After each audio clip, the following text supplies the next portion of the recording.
Hello student, welcome to crash science academy. और आज हमें डिस्कस करना है एसएससी, सीजीएल, यूपीएससी के लिए जो डीएनए से जितने भी क्वेश्चन आते हैं, इस वीडियो में आपके सारे क्वेश्चन सॉल्व हो जाएंगे। और अगर आप इस वीडियो को लास्ट तक देखोगे, चलिए स्टार्ट करते हैं। सबसे पहले हम आपको बताएंगे कि डीएनए होता क्या है, डीएनए का स्ट्रक्चर कैसा होता है। और इस वीडियो में हमें आपको पढ़ना है डीएनए क्या होता है, फुल फॉर्म ऑफ डीएनए क्या है, डिस्कवरी ऑफ डीएनए, डीएनए का डायग्राम, डीएनए का structure, 4 graph rule, type of DNA, function of DNA, DNA से होने वाली डिजीज।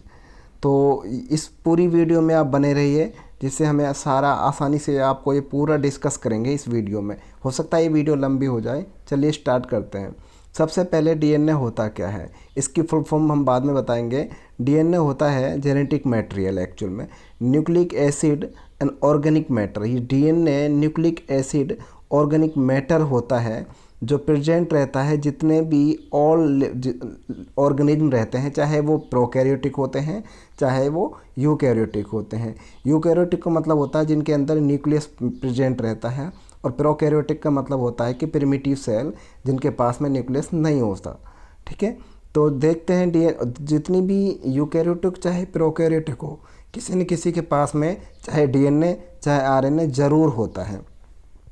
अब देखते हैं कि जो nucleic acid formed by the combination of nitrogen base, ये कह रहे हैं कि जो न्यूक्लिक एसिड होता है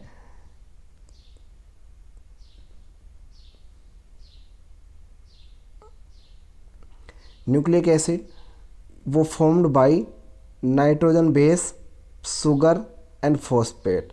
देखो न्यूक्लिक एसिड जो डीएनए बना रहता है वो फॉस्फेट, पेंटोज शुगर और बेस पेयर का बना रहता है, बेस पेयर। तो जो शुगर है वो पेंटोज होती है इनके पास में, और जो फॉस्फेट उसके पास में नेगेटिव चार्ज रहता है, जिसकी वजह से डीएनए पे चार्ज कैसा आएगा, नेगेटिव। अगर कहीं क्वेश्चन आ जाए कि डीएनए पे चार्ज कौन सा रहता है, तो आप क्या बोलोगे, नेगेटिव चार्ज रहता है डीएनए पे। The structure the DNA structure define the basic genetic makeup of the body. ये कह रहे हैं यहाँ पर जो डीएनए होता है वो हमारी जो बॉडी रहती है उसका जेनेटिक मेकअप होता है, कि कोई भी जितने भी हमारे करेक्टर होते हैं वो डिसाइड होते हैं कि डीएनए के ऊपर कि डीएनए हमारा कैसा है। In fact the defined genetic makeup of nearly all from earth. और हमें जितने भी अर्थ पे जितने भी लिविंग ऑर्गेनिज्म होते हैं सबका जो जेनेटिक मेकअप होता है वो डीएनए की वजह से होता है। तो चलिए स्टार्ट करते हैं सबसे पहले कि what is DNA. DNA is the group of molecules. क्या है, डीएनए ग्रुप ऑफ मॉलिक्यूल्स होता है that is responsible for carrying and transmitting the hereditary material to genetic instruction from parent to offspring. यहाँ पर जो ये पेरेंट टू ऑफस्प्रिंग है ये बहुत इंपॉर्टेंट चीज़ है। ये कह रहे हैं कि डीएनए वो केमिकल कंपाउंड्स होता है जो जनरेशन से जनरेशन, एक पीढ़ी से दूसरी पीढ़ी में जाता है, अपने माँ बाप से बच्चों में जाता है। तो उसको क्या बोलते हैं हम, जेनेटिक मटेरियल को डीएनए बोलते हैं। This is also true for the virus. और ये वायरस वगैरह है जो उन सब के लिए भी ये ट्रू होता है, क्योंकि वो भी अपना जेनेटिक मटेरियल एक वायरस दूसरे वायरस को देता है, क्योंकि डीएनए क्या है, हमारा genetic material. For instance some virus में have RNA as the genetic material while other have DNA and genetic material. ये कह रहे हैं यहाँ पर कुछ वायरस के अंदर डीएनए जो जेनेटिक मटेरियल हो सकता है, और जो कुछ वायरस होते हैं उनके अंदर क्या हो सकता है, आरएनए जेनेटिक मटेरियल हो सकता है। Which is the then convert into DNA after attaching itself. यहाँ पर यह एक वर्ड और है कि जो एचआईवी है आपका, ये एक क्या होता है कि आरएनए होता है। क्या होता है, आरएनए। और ये आरएनए क्या होता है, वापस आकर दोबारा से इस तरह से एक सेगमेंट बनाता है, जिससे क्या बना देता है, डीएनए बना देता है। वो आरएनए जो वापस डीएनए बनाते हों, देखो डीएनए से आरएनए बनता है वो हम आगे बताएंगे, बट आरएनए से अगर डीएनए बनना लगे तो उसको, जैसे एचआईवी वायरस में होता है जिसे एड्स कोज करता है जो, यहाँ पर उसको बोलते हैं हम retro virus. Apart with being possible responsible for inheritance of genetic material for genetic information all the living beings, DNA also play role crucial role in production of protein. DNA क्या करता है, प्रोटीन बनाता है, nuclear DNA is the DNA content with the nucleus of every cell. ये कह रहे हैं कि डीएनए दो तरह का होता है, एक तो न्यूक्लियर डीएनए जो डीएनए जो न्यूक्लियस के अंदर रहता है, दूसरा क्या होता है माइटोकॉन्ड्रियल या क्लोरोप्लास्ट डीएनए या साइटोप्लाज्मिक डीएनए बोलते हैं जिसको, जो दूसरी सेल ऑर्गेनल्स के पास में रहता है, जिसको मैटरनल इनहेरिटेंस भी बोलेंगे हम आगे। तो डीएनए के पास में शुगर जो रहती है वो क्या रहती है, वो पेंटोस शुगर रहती है। ये बहुत ही इंपॉर्टेंट है। यहाँ पर एक बार एसएससी से एक क्वेश्चन आया हुआ था, जो डीएनए की जो शुगर है उसमें कितने ऑक्सीजन होते हैं। तो डीएनए की जो शुगर होती है उसके पास में कितने ऑक्सीजन है, 4। जबकि आरएनए की अगर हम बात करें, आरएनए के पास में जो ऑक्सीजन होते हैं वो कितने होते हैं, 5। देखो यहाँ पर अब अगर मैं आपसे बात करूँ, यहाँ एक स्ट्रक्चर है, इस तरह से आप देख सकते हो, ये स्ट्रक्चर है। यहाँ पर कार्बन, यहाँ कार्बन, यहाँ कार्बन, यहाँ कार्बन, यहाँ कार्बन, यहाँ पर फिर हाइड्रोजन है, यहाँ हाइड्रोजन। इस तरह से 10 हाइड्रोजन हो जाएंगे, 5 कार्बन, और यहाँ पर एक ऑक्सीजन, यहाँ यहाँ यहाँ यहाँ। बट जो डीएनए रहता है इसके पास में यहाँ कोई भी ऑक्सीजन नहीं होता, इसलिए इसका नाम क्या है कि एक ऑक्सीजन की कमी हो जाती है। जब एक ऑक्सीजन की कमी हो जाती है तो उसको क्या बोलते हैं, डी। डी मतलब होता है कि कमी हो जाना, किसकी, ऑक्सीजन की। तो इसको क्या बोलेंगे, डी ऑक्सी। ये जो राइबोन्यूक्लिक एसिड है इसमें एक ऑक्सीजन की कमी हो गई है। तो ये जो लाइन है यहाँ पर इम्पोर्टेंट है बहुत ज़्यादा। तो डीएनए का जो पेंटोस शुगर है 4 ऑक्सीजन रहते हैं, और जो आरएनए का पेंटोस शुगर है उसके अंदर 5 ऑक्सीजन होते हैं। चलिए देखते हैं DNA present in the mitochondria. जो डीएनए माइटोकॉन्ड्रिया या क्लोरोप्लास्ट में रहता है उसको हम माइटोकॉन्ड्रियल या फिर क्लोरोप्लास्टिक डीएनए बोलते हैं। वैसे जो डीएनए माइटोकॉन्ड्रिया या क्लोरोप्लास्ट में रहता है उसका सिर्फ 5% ही फंक्शन रहता है, बाकी 95% जो काम होता है वो न्यूक्लियस की जो सेल्स रहती हैं, जो न्यूक्लियस का जो डीएनए रहता है न्यूक्लियस सेल में, वो काम करता है। बाकी यहाँ पर similarly the plastid have their own DNA और प्ले एसेंशियल फोटोसिंथेसिस। ये कह रहे हैं कि कुछ प्लास्टिड यानी क्लोरोप्लास्ट के अंदर भी अपना डीएनए होता है जो क्या करता है, फोटोसिंथेसिस में हेल्प करता है। अगर हम बात करें, मैंने अभी बताया था डीएनए की फुल फॉर्म की, तो डीएनए की जो फुल फॉर्म होती है वो क्या है, डीऑक्सी राइबोन्यूक्लिक एसिड। क्या होती है, deoxy ribonucleic acid. It is the organic compound that has the unique molecular structure. और इसका जो मॉलिकुलर स्ट्रक्चर है वो क्या है, अभी आपको बताया था कि वो इसमें पेंटोस शुगर होती है। चलिए स्टार्ट करते हैं फिर अगला। Who discover DNA. सबसे पहले देखो डीएनए को डिस्कवर किसने किया। यहाँ पर बच्चे बहुत कंफ्यूज रहते हैं कि डिस्कवर करना अलग चीज़ है और उसका स्ट्रक्चर बताना लोगों को वो अलग चीज़ है। अगर हम बात करें डीएनए की डिस्कवरी की, तो सबसे पहले जो डीएनए को वाइट ब्लड सेल WBC के अंदर एक स्विस बायोलॉजिस्ट थे और उसका नाम था जॉन फ्रेडरिक मिश्र। 1869 में डीएनए का डिस्कवरी हो गया था मतलब, और ये 1953 तक 1953 तक ऐसे ही डिस्कवरी रही। किसी को कुछ ज़्यादा पता नहीं था, लोग इसके ऊपर रिसर्च करते रहे। उसके बाद में 1953 में यहाँ पर 2 साइंटिस्ट आए, जेम्स वाटसन और क्रिक। ये वाटसन है, ये क्रिक है, ये दोनों साइंटिस्ट आए और इन्होंने डीएनए का डबल हेलिक्स स्ट्रक्चर दिया। डबल हेलिक्स का मतलब होता है इस तरह से इन्होंने जो डीएनए होता है वो स्ट्रक्चर दिया है।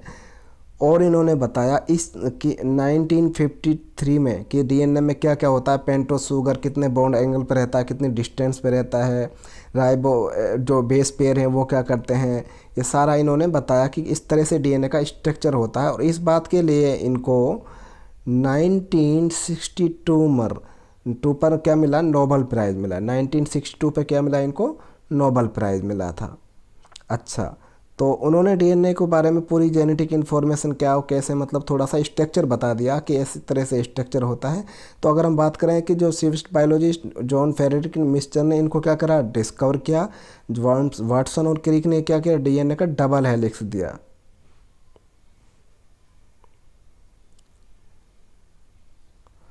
अगर हम थोड़ा सा बात करते हैं यहाँ पर, देखो डीएनए का ये माइनर ग्रुप होते हैं, ये डीएनए का मेजर ग्रुप होते हैं। ये जो है ये मेजर ग्रुप और ये माइनर ग्रुप है। ये बेस पेयर हैं। यहाँ पर देखो यहाँ से दोनों के एक माइनर ग्रुप और दो माइनर ग्रुप के बीच में या 2 मेजर ग्रुप के बीच में जो डीएनए की टोटल डिस्टेंस होती है वो होता है 34 एंगस्ट्रम। कितना होता है, 34 एंगस्ट्रम। अच्छा, अगर हम बात करते हैं 34 एंगस्टन के पास में 10 बेस पेयर रहते हैं, तो एक एंगस्टन में कितना हुआ 3.4।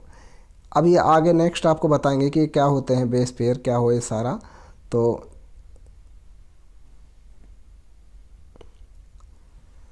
ये है हमारा डिस्कवरी और डबल हेलिक्स स्ट्रक्चर। नेक्स्ट जो है हमारा वो है बहुत इंपॉर्टेंट, डीएनए का स्ट्रक्चर क्या होता है। देखो अभी आपको बताया था डीएनए का जो स्ट्रक्चर, में इसको जूम करके देख लेते हैं एक बार बड़ा करके। ये इसके मेजर ग्रुप आपको देख रहे हैं यहाँ पर, ये माइनर ग्रुप हैं, ये शुगर फॉस्फेट है, ये बेस पेयर हैं। और बेस पेयर जो होते हैं एडिनिन, थाइमिन, साइटोसिन, गुआनिन, ये होते हैं। इसके बाद ये इस तरह से यहाँ पर आप देखते हो 3 प्राइम, एक 5 प्राइम, इस तरह से जुड़े रहते हैं। और ये यहाँ पर इस तरह से आप देख सकते हैं 5 प्राइम में, दूसरी साइड में यहाँ पर ये 3 प्राइम्स होता है। अब देखते हैं यहाँ पर कि क्या होता है डीएनए के बारे में, पढ़ते हैं थोड़ा सा। The structure can to be like the twist ladder. ये कह रहे हैं कि जो स्ट्रक्चर है वो इस तरह से हो सकती है डीएनए की। This structure is describe the double helix as the listed in the figure. ये डबल हेलिक्स स्ट्रक्चर कहते हैं इसको। It is the nucleic acid, all the nucleic acid made of the nucleotides. देखो एक होता है न्यूक्लियोटाइड, एक होता है न्यूक्लियोसाइड। न्यूक्लियोटाइड और न्यूक्लियोसाइड में मैं अभी आपको बाद में बताऊंगा, यहाँ पर मैंने उसका डायग्राम दिखा रखा है। It nucleic acid, all the nucleic side made of the nucleotide. DNA molecules compose of material called the nucleotide, each nucleotide compose of. यहाँ पर है जो न्यूक्लियोटाइड है उसमें 3 मॉलिक्यूल्स रहते हैं, शुगर, फॉस्फेट और नाइट्रोजन बेस। नाइट्रोजन बेस मैंने आपको बताया ए और टी रहता है जो कि डबल हाइड्रोजन बॉन्ड से जुड़ता है। ए हमेशा सी हमेशा टी के साथ में जी से जुड़ता है। उसके बाद देखिए यहाँ पर जो basic building block of DNA nucleotides were compose of carbon, sugar, phosphate and nitrogen base. ये ऑलरेडी बता दिया आपको। ए होता है, टी होता है, सी होता है, जी होता है। ए हमेशा टी के साथ डबल बॉन्ड से जुड़ता है, सी हमेशा ट्रिपल बॉन्ड का हाइड्रोजन बॉन्ड होते हैं, ये जी के साथ जुड़ता है। अगर आप इसको भूल जाते हैं तो आप इस तरह से याद रखिए, आया था चला गया, तो कभी भी नहीं भूलोगे। ये शॉर्ट ट्रिक होती है इसकी। उसके बाद अगर हम देखते हैं यहाँ पर कि जो नाइट्रोजन बेस, ये सब देखो अभी आपको यहाँ ये जो है न्यूक्लियोटाइड और न्यूक्लियोसाइड ये दोनों बता दिए। ये यहाँ पर ये क्या है, यहाँ पर पेंटोस शुगर है और ये यहाँ पर बेस है कोई भी। ये यहाँ पर एक बेस है, पेंटोस शुगर और फॉस्फेट। अगर ये तीनों आ जाते हैं तो क्या बोलते हैं, न्यूक्लियोटाइड बोलेंगे। अगर तीनों रहते हैं तो न्यूक्लियोटाइड, तब तो न्यूक्लियोटाइड बोलेंगे। और अगर ये यहाँ पर दोनों रहते हैं तब हम क्या बोलते हैं, न्यूक्लियोसाइड बोलते हैं। Among the 3 component of the DNA structure, sugar is one of the form of the backbone of the DNA. ये कह रहे हैं कि जो डीएनए का मॉलिक्यूल्स रहता है उसका जो बेसिक स्ट्रक्चर है, जो डिपेंड करता है जिसके ऊपर, उसको हम क्या बोलते हैं, वो डीएनए का जो शुगर मॉलिक्यूल्स होता है, जो डीऑक्सीराइबोस जो शुगर होती है वो। The nitrogen base of the opposite stand from the hydrogen bonds and forming the ladder like. ये कह रहे हैं कि जो नाइट्रोजन बेस रहते हैं वो एक दूसरे से अपोजिट डायरेक्शन में होते हैं। यहाँ पर ये 5 प्राइम्स होता है तो यहाँ पर ये 3 प्राइम्स होगा। इस तरह से आपको बता देता हूँ। 1 प्राइम 5 है तो दूसरा यहाँ पर ऑटोमेटिक 3 प्राइम्स रहता है। उसके बाद में DNA molecule cytosine A and G form the purine. ये कह रहे हैं कि ए और जी, प्यूरिन और पायरिमिडिन। यहाँ पर देख लेते हैं थोड़ा सा। ए और जी ये प्यूरिन होते हैं, क्या होते हैं, प्यूरिन। और CUT ये पायरिमिडीन होते हैं, CUT कट ये पायरिमिडीन होते हैं। 2 strand of DNA run opposite direction. ये आपको बताया था, दोनों डीएनए के जो डायरेक्शन रहते हैं वो एक दूसरे से अपोजिट डायरेक्शन में चलते हैं। These strand are the held together by the hydrogen bond. और ये जो दोनों इस तरह से ये जो होते हैं यहाँ से, ये हाइड्रोजन बॉन्ड से जुड़े रहते हैं। Together held by the hydrogen present in between two the strand are helically twist. और ये जो है ट्विस्ट करती रहती है राइट हैंडेड और लेफ्ट हैंडेड के साइड में। राइट हैंडेड के ए और बी जो डीएनए रहते हैं उनमें हमेशा राइट हैंडेड रहती है, और हमारे पास में जो जेड डीएनए रहता है उसमें लेफ्ट हैंडेड साइड होता है। ट्विस्ट करने का जो इसका वो तरीका है वो इस तरह से, वो राइट हैंड की साइड में ए और बी टाइप जो डीएनए होते हैं और जो जेड टाइप होता है वो लेफ्ट हैंड की रोटेट होगा। The pitch of the 3 point, ये आपको बता दिया था हमने आपके कि इनका जो है वो 3.4 नैनोमीटर होता है। एंगस्टन में अगर हम बोलें तो 34 एंगस्टन इनके पास में ये टोटल डीएनए का लेंथ मान लो 10 बेस पेयर जिसके अंदर रहते हैं, और अगर 10 या इसमें रहते हैं, एक के लिए कितना होता है 3.4 एंगस्टन।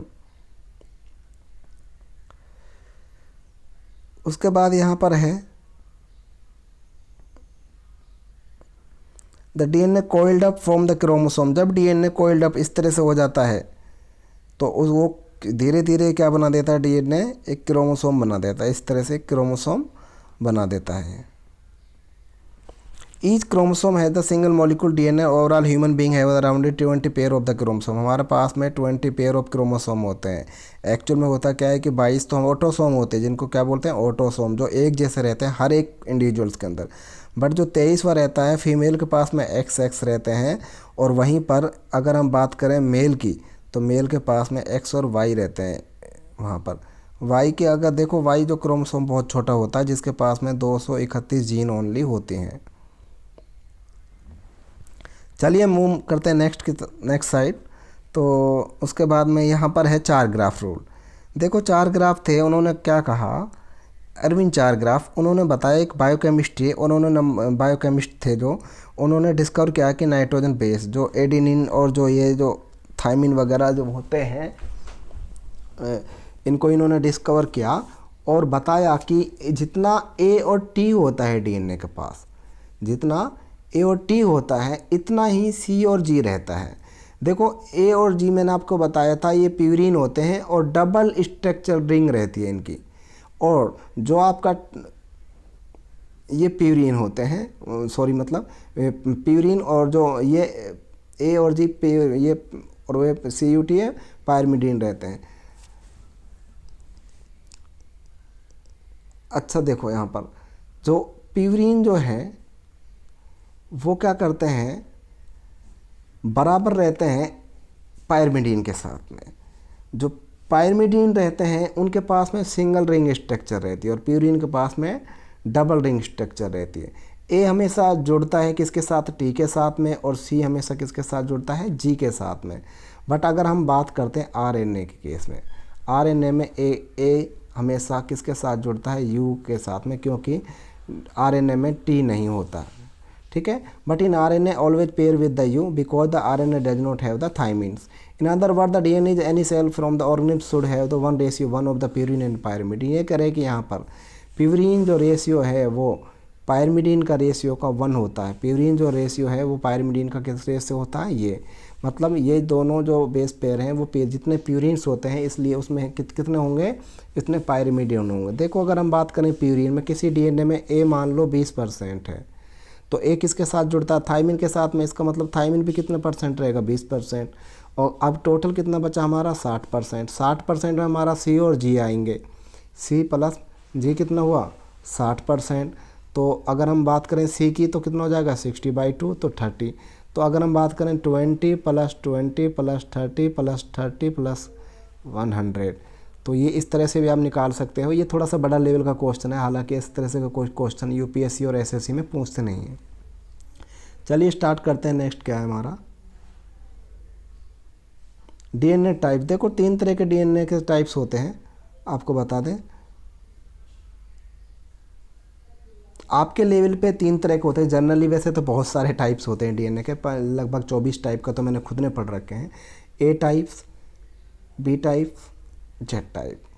तो जनरली A B ये Z क्या, देखो A टाइप DNA ये हमेशा ऐसे घूमता है, ठीक है, right hand side. B type हमेशा ऐसे घूमता है। अगर हम बात करें Z टाइप तो Z टाइप ऐसे घूमता है। और Z टाइप DNA इस तरह से रहता है, कोई फिक्स वो नहीं रहता इसका। बट देखो A और जो B टाइप है वो उसका फिक्स रहेगा इस तरह से यहाँ पर रोटेशन। बट Z टाइप का जो रोटेशन है वो फिक्स नहीं होता है, वो हमेशा कैसे रहेगा Z टाइप का, इस तरह से जेड टाइप का रोटेशन है, जिग जैग मैनर बोल सकते हो, जिग जैग मैनर, इसलिए इसका नाम जेड टाइप दिया गया है। तो चलिए बात करते हैं ए टाइप के बारे में। It is right handed double helix to be the B form and the dehydrated DNA take and the A from the protect the DNA during the extreme conditions. Such decision protein binding also remove the solvent from the DNA take A। ठीक है, यहाँ पर ये जो digestion salt वाला ये जो से डिहाइड्रेशन वगैरह उस टाइम ये बनते हैं।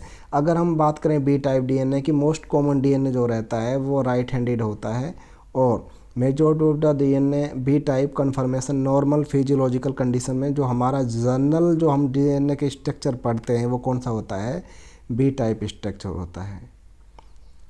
अगर हम बात करें जेड टाइप के, जेड लेफ्ट हैंडेड डीएनए होता है, कीप इन माइंड डेट, और जिग जैग मैनर होता है और इसको जो डिस्कवर किया था वो एंड्री वेंग ने किया था।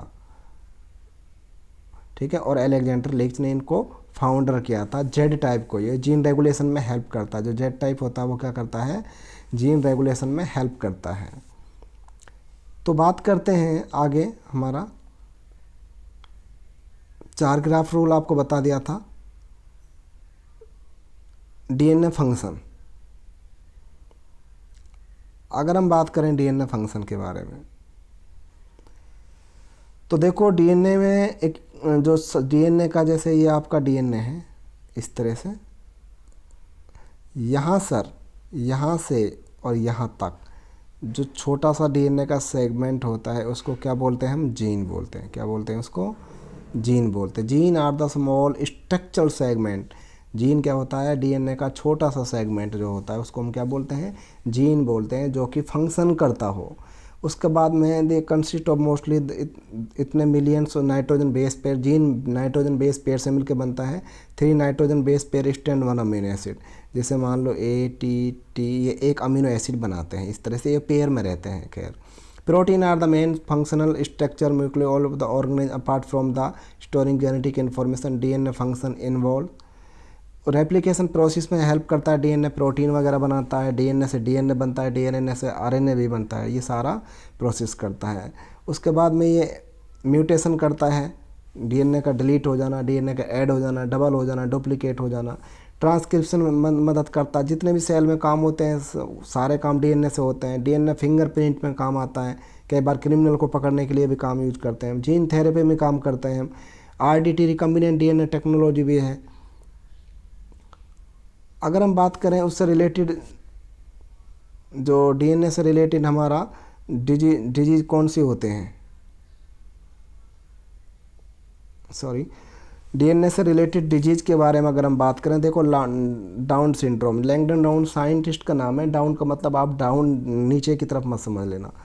तो डाउन का मतलब होता है कि लैंगडन डाउन एक साइंटिस्ट का नाम था जिसने ये डिस्कवर किया था। लैंगडन डाउन सिंड्रोम का जो ट्राइसोमी, जो 21वां क्रोमोसोम रहता है उस पर ट्राइसोमी होता है। मतलब हमारे पास में 23 जोड़े रहते हैं, अगर हम 21वें के पास में एक और जोड़ दें एक्स्ट्रा तो कितना हो जाएंगे टोटल हमारे 47 हो जाते हैं हमारे।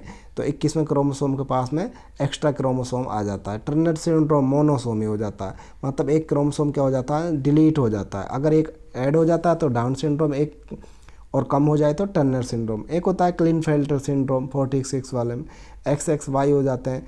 एडवर्ड सिंड्रोम ट्राइसोमी 18वें पे ट्राइसोमी हो जाती है। पटाउ सिंड्रोम होता है ट्राइसोमी 13 वाले पे अगर ट्राइसो हो जाता है। ट्राइसोमी 9 पे हो जाती है। Cri du chat syndrome, Wolf हिरकुट syndrome, trisomy 8, Prader Willi syndrome, Angelman syndrome, मतलब बहुत सारे यहाँ पर हैं। खैर, तो अगर हमारा आपको और भी इस तरह की वीडियो चाहिए हिंदी में, हमारी है वीडियो मैंने हिंदी में इसलिए बनाई थी कि लोगों की डिमांड थी कि सर आप हिंदी में बनाइए।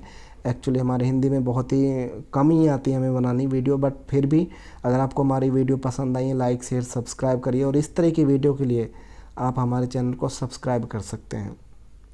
यहाँ से मेरी गारंटी है कि एक भी क्वेश्चंस इस जो मैंने पढ़ाया है इससे एक भी क्वेश्चन बाहर नहीं जा सकता, ये मेरा पक्का प्रॉमिस है। और हमारे YouTube चैनल पे stay tune for more videos, like share subscribe करें। Thank you very much.